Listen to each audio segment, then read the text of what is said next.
Antes de começar o vídeo, eu quero pedir a você que acompanha o Blog da Cidadania que se inscreva no nosso canal, curta e compartilhe os nossos vídeos, acione o sininho das notificações, que assim você nos ajuda a fazer o nosso trabalho. E vamos ao vídeo.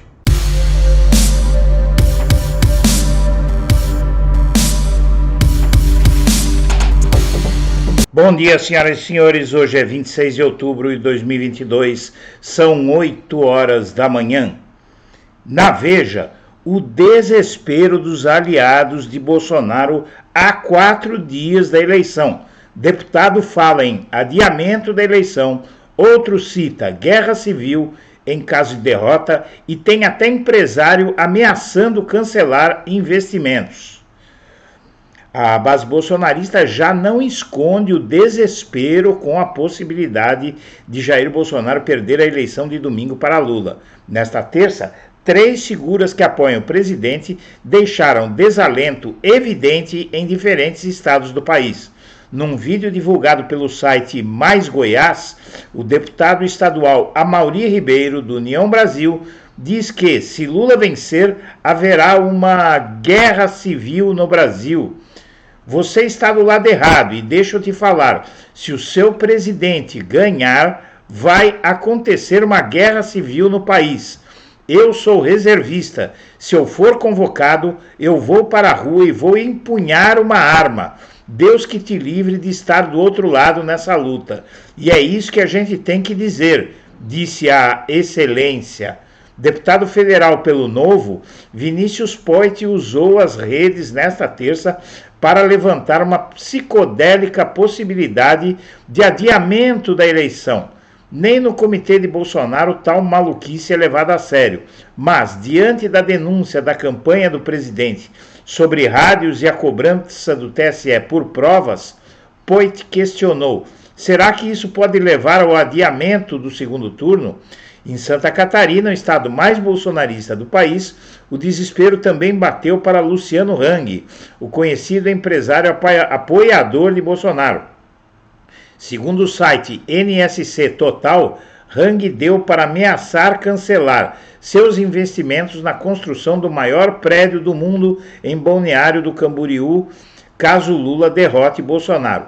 Já avisei ao meu sócio, se a esquerda voltar ao poder, não só esse como outros projetos também vão parar. Ninguém mais vai investir, disse Hang, segundo Dagmara Spaltz.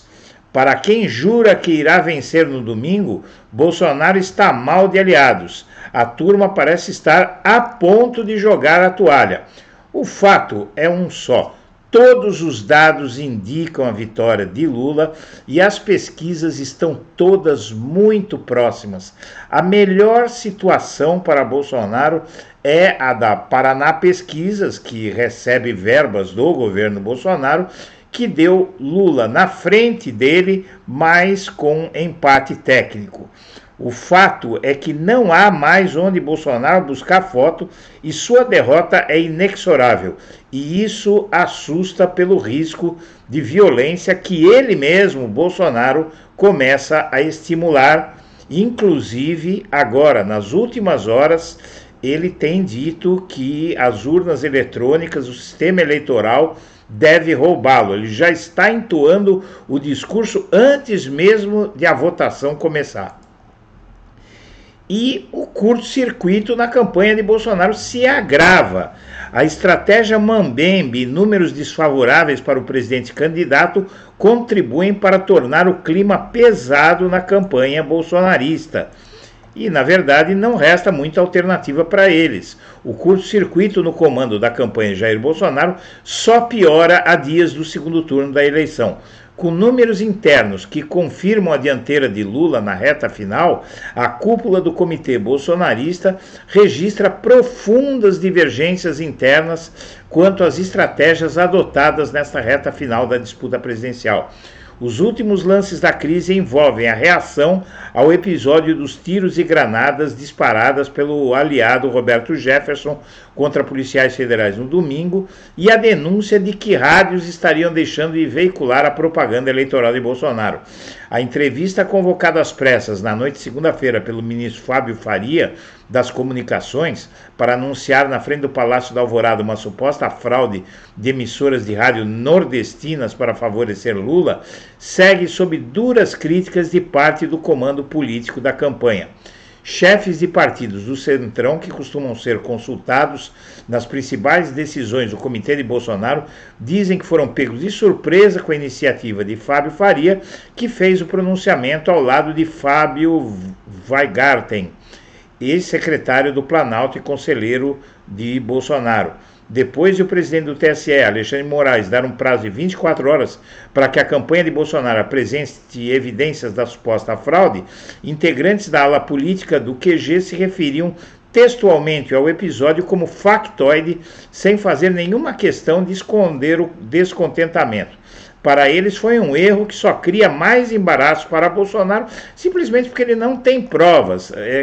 Tá bem chamado de curto-circuito o que acontece na campanha de Bolsonaro. Eles estão desesperados, e desesperados são mais perigosos. A Justiça Eleitoral, ao mesmo tempo, prevê caos no segundo turno e a culpa é do Flamengo.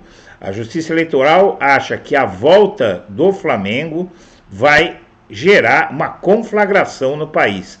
Um ofício reservado do presidente do Tribunal Regional Eleitoral do Rio de Janeiro, desembargador Elton Leme, chegou há poucos dias à mesa do presidente do Flamengo, Rodolfo Landim. Nele, o magistrado pede ao dirigente uma inusitada colaboração para a pacífica realização do segundo turno da eleição de 2022 e afirma que a simples presença do time de futebol de volta ao país na manhã de domingo, data do segundo turno suplementar das eleições, representa um gravíssimo risco para o processo eleitoral. Como se não bastasse. E a lista de boicote a comerciantes e profissionais esquerdistas gera medo e prejuízos em cidades de Santa Catarina e Paraná. Episódios semelhantes, sobretudo com o uso do WhatsApp, têm se espalhado por cidades de Santa Catarina. Aqui uma lista de empresas e pessoas que são de esquerda e diz: lista de esquerdistas de Rio Mafra, onde o povo de direita não deve frequentar nem gastar seu dinheiro. Mensagem compartilhada na semana passada em grupos de WhatsApp por moradores de Mafra e Rio Negro, cidades vizinhas da fronteira entre Santa Catarina e Paraná, causou não apenas prejuízo financeiro a pequenos comerciantes e profissionais liberais da região, mas gerou medo de agressões e outras formas de represálias. E o falso atentado a Tarcísio de Freitas ainda é uma história inacabada. A armação não foi, mas um tiroteio entre bandidos por pouco não ficou como se tivesse sido um atentado contra o candidato bolsonarista ao governo de São Paulo.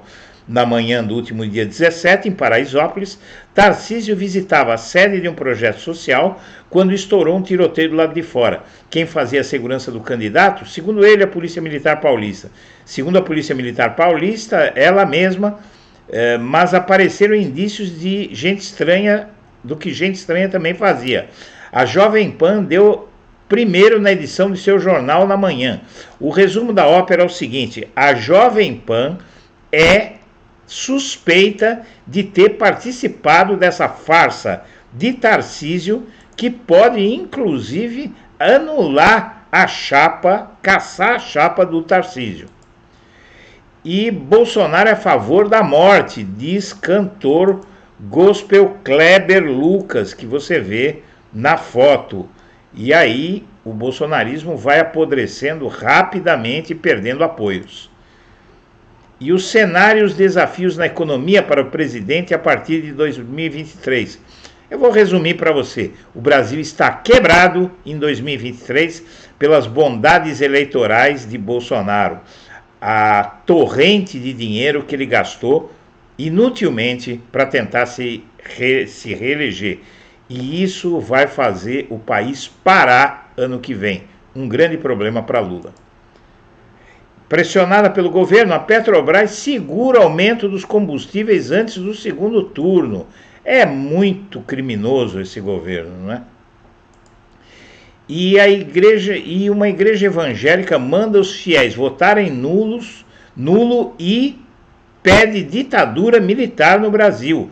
Um professor em universidade pública, pastor da Igreja Batista Renovada Moriá, defende ditadura em redes sociais e diz que o Lula tem que nascer de novo. E por fim, ACM Neto foge de Bolsonaro e este caça votos no Nordeste sem contar com palanques e sem conseguir um voto a mais na campanha. Bolsonaro vaga pelo Nordeste desesperado atrás de votos enquanto sua campanha afunda. Senhoras e senhores, agradecemos a atenção e estaremos de volta ao meio-dia.